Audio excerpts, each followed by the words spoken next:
What's up, Black on Black Rhyme? How y'all doing? Nice to see your beautiful faces. I just walked in the door.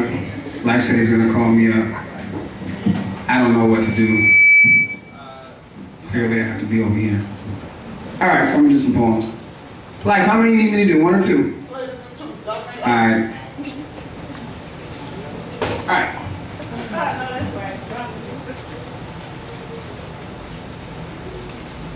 A word waits to be said. A crowd waits to be fed. I have only 2 fish and a few loaves of bread, and though I am no savior, each soul must be led by the hand through this valley where calamity treads in full armor. You see, I am what disaster has spread.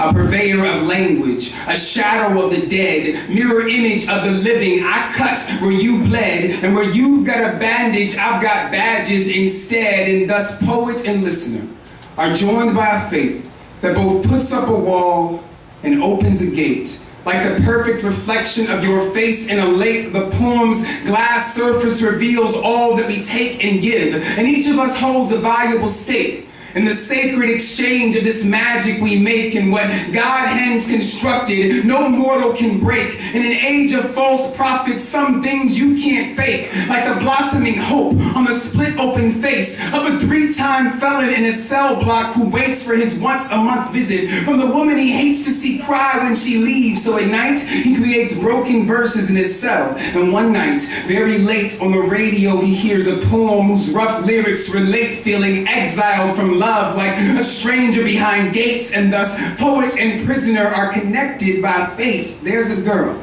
on the corner with cuts on her wrist, needle marks on her forearms, punch scars on her fist. She ran away at 14, now her name's on a list under a black and white photo. She's felt insanity, kissed the goosebumps on her skin, and in this pain she found bliss. She's been gone 2 years now and swears to God she's not missed. But tonight, on the street, an open door, what's this but a room full of people? She hears the slight hiss of an amplifier, and she thinks it absurd that from the body of a woman comes a voice like a bird giving birth to oblivion. And with each thought conferred from the stage to the walls, the stark lines become blurred between poet and listener. And inside the girl stirs with a longing like love, for the hope to be heard fills her with such presence that a miracle occurs. And she finds a new home in the folds of those words. I was born less than lonely in a time of no rain, in a room with no windows. All my life I felt pain, but found a way to turn death into beauty, sustained by narrating the forgotten, laying claim to the unclaimed. In an age ever focused on images and games, I write poems for those souls who feel as lonely as Cain, wanderers and vagabonds marked by judgment and shame, who know the feet of oppression but lack the means to complain. And so this is my purpose. The idea must be sought in the self-same experience that miraculously brought us together.